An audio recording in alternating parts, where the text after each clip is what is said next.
नमस्कार, मैं डॉक्टर नृपेंद्रवीर सिंह, शिक्षा संकाय काशी हिंदू विश्वविद्यालय। आज हम लोग चर्चा करेंगे AIIMS of teaching of history, मतलब इतिहास शिक्षण के क्या लक्ष्य होने चाहिए। जैसा कि आप सभी जानते हैं कि लक्ष्य जब तक निर्धारित नहीं होंगे तब तक कोई भी कार्य सही या सुचारू रूप में नहीं हो पाएगा।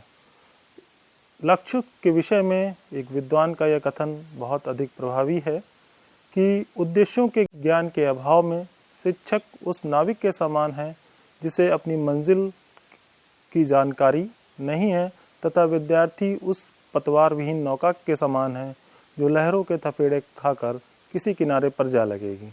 कहने का तात्पर्य है कि जब तक हमें उद्देश्यों का निर्धारण हम नहीं कर लेते हैं तब तक हम कोई भी कार्य सुचारू रूप में नहीं कर सकते हैं या नहीं कर पाएंगे। इसलिए सबसे पहले उद्देश्यों का निर्धारण किसी विषय के लिए आवश्यक है। तो इतिहास विषय के अंतर्गत जो उद्देश्य निर्धारित किए गए हैं उनमें पहला उद्देश्य है टू इंक्रीज हिस्टोरिकल नॉलेज, मतलब ऐतिहासिक ज्ञान में अभिवृद्धि करना।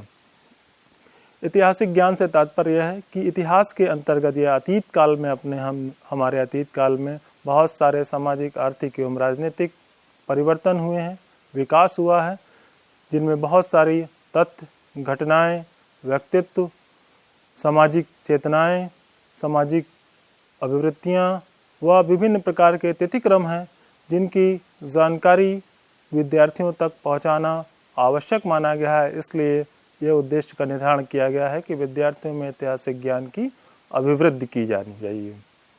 दूसरा उद्देश्य माना गया to develop a sense of cooperation. इतिहास के द्वारा हमें सहयोग की भावना क्यों होनी चाहिए, इसकी अच्छी प्रकार से उदाहरण प्राप्त किए जा सकते हैं। चूँकि हम यह देखेंगे कि प्राचीन काल में हमारे देश पर बहुत सारे बाह्य आक्रमण जो हुए, उन बाह्य आक्रमणों का एक कारण यह माना गया कि जो तात्कालिक साम्राज्य या राज्य थे उनमें आपस में सहयोगात्मक रवैया नहीं था, जिसके कारण सहयोग न दे पाने के कारण बाहरी शासक आकर यहाँ पर आक्रमण किए और यहाँ पर आकर शासन किया उन्होंने। यदि उन राज्यों में या साम्राज्यों में एक दूसरे का सहयोग किया होता तो कोई भी बाह्य आक्रमणकारी कभी भी किसी भी देश या भारत विशेष में कभी भी आक्रमण नहीं कर पाता।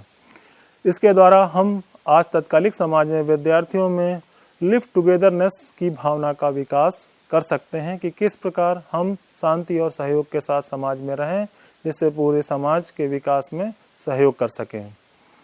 तीसरा उद्देश्य माना गया टू कल्टीवेट फॉरवर्ड लुक्स, मतलब इतिहास शिक्षण के द्वारा विद्यार्थियों में इस प्रकार से किया जाना चाहिए कि विद्यार्थी न केवल अपने अतीत की जानकारी प्राप्त करें बल्कि अपने भविष्य को इस प्रकार से बनाएं कि उसमें उस तरीके की समस्याएं पुनः न आनी पाएं जो कि अतीतकालीन समाज में थीं। हम अपने अतीत के आधार पर वर्तमान को सुधारने का प्रयास करते हैं और वर्तमान के आधार पर अपने भविष्य को अच्छा बनाने की कोशिश करते हैं, जिससे कि भविष्य में हमारे सामने कोई समस्या ना आ सके। इसमें इतिहास हमारा पूर्ण सहयोग करता है।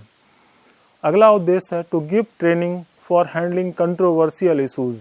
इस प्रकार से विद्यार्थियों में भावना विकसित की जाए कि वह किसी भी विवादास्पद मुद्दों को या मामलों को इस प्रकार से उनका अर्थापन करें या उनकी व्याख्या करें कि वह पक्षपातपूर्ण तरीके से या किसी धर्म विशेष या किसी जाति विशेष या किसी प्रांत या क्षेत्र विशेष के लोगों को आहत या उनकी भावना को ठेस न पहुंचाए।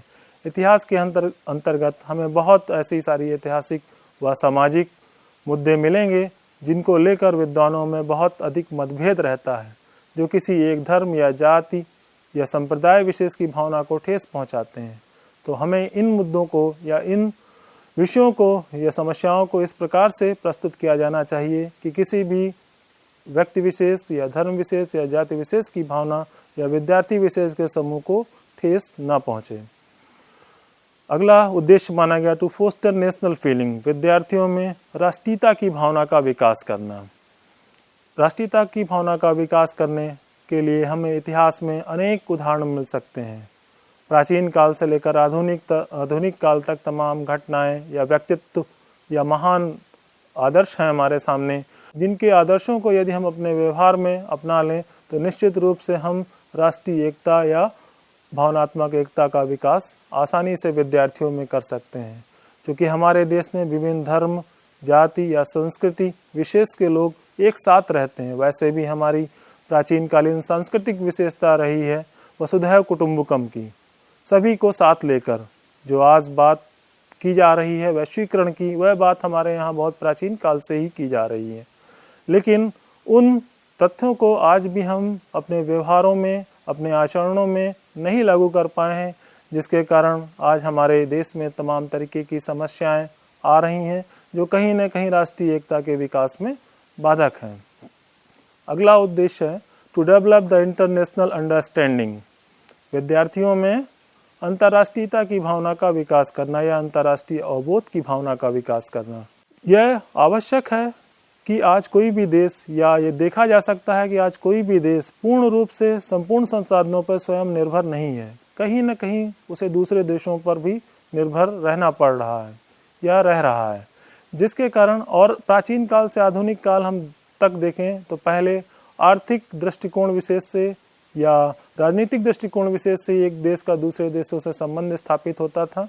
लेकिन आज सबसे अधिक व्यापार और वाणिज्य के क्षेत्र में एक दूसरे का जो सहयोगात्मक सहयोग है, जिसके कारण संसाधनों की पूर्ति व आपूर्ति की जा रही है, किसी भी देश विशेष में उनको पहुंचाया जा रहा है। इसके द्वारा हम न केवल सहयोग बल्कि एक देश का दूसरे देश के साथ सह अस्तित्व की भावना का विकास करते हैं। एक लाइन में अगर कहा जाए तो आज समय है to think locally and act globally. अगला उद्देश्य है to teach tolerance and moral principles. विद्यार्थियों में अहिंसा एवं नैतिक आचरणों का विकास इतिहास विषय के द्वारा आसानी से किया जा सकता है। हमारे इतिहास विषय में बहुत सारे ऐसे वृत्तांत हैं जिनके माध्यम से विद्यार्थियों में उन आदर्श व्यक्तियों के या महान व्यक्तित्वों के गुणों को आसानी से अपनाने के लिए प्रेरित किया जा सकता है। अगला उद्देश्य to develop some useful mechanical skill. इतिहास विषय के द्वारा बहुत सारी या बहुत कौशलात्मक का विकास किया जा सकता है, जैसे कि मानचित्रों का निर्माण करना, ऐतिहासिक तथ्यों का संग्रह करना, ऐतिहासिक संग्रहालयों का निर्माण करना, इतिहास कक्ष को किस रूप में सुव्यवस्थित किया जाए, ये सारी चीज़ों की जानकारी हमें इतिहास विषय के द्वारा आसानी से मिल सकती है। अगला उद्देश्य resolve our contemporary social and individual problem. इतिहास विषय के द्वारा, चूँकि इतिहास विषय के अंतर्गत बहुत सारी समसामयिक, सामाजिक एवं व्यक्तिक समस्याएं हैं, उन समस्याओं को समाधान में इतिहास विषय अधिक योगदान दे सकता है। चूँकि जो भी आज समस्याएं हमारे सामने हैं, उनका अतीत जब तक हम नहीं देखेंगे तब तक आज की समस्याओं का समाधान नहीं कर पाएंगे। चाहे वो जातिवाद की समस्या हो, चाहे प्रांतवाद की समस्या हो, चाहे वह क्षेत्रवाद की समस्या हो, चाहे वह धर्म से संबंधित समस्या हो, कहीं न कहीं इनके अतीत की जड़ों पर जाकर ही हम उन समस्याओं का निराकरण कर सकते हैं तथा साथ ही साथ समसामयिक घटनाओं का उपयुक्त समाधान खोज सकते हैं। To develop interest toward history. विद्यार्थियों में इतिहास पढ़ने की रुचि जागृत करना। इतिहास के प्रति रुचि जागृत करना इसलिए आवश्यक है कि हर एक, न केवल व्यक्तियों का बल्कि हर एक जाति विशेष, धर्म, प्रांत इत्यादि का अपना अपना अलग इतिहास रहा है। यहाँ तक कि हर एक विषय का भी अपना एक अलग इतिहास है। तो उस विषय की पूर्ण जानकारी या उसके विकास क्रम को समझने के लिए हमें इसमें रुचि रखना आवश्यक है, क्योंकि जब तक हम इसमें रुचि नहीं रखेंगे तब तक हम अपने अतीतकालीन समाज को नहीं जान सकते, तत्कालिक आर्थिक राजनीतिक परिस्थितियों को नहीं जान सके। इसलिए इतिहास विषय में इन चीज़ों का होना आवश्यक माना गया है। इसलिए इन उद्देश्यों का निर्धारण सामान्यतः किया जाता है। धन्यवाद।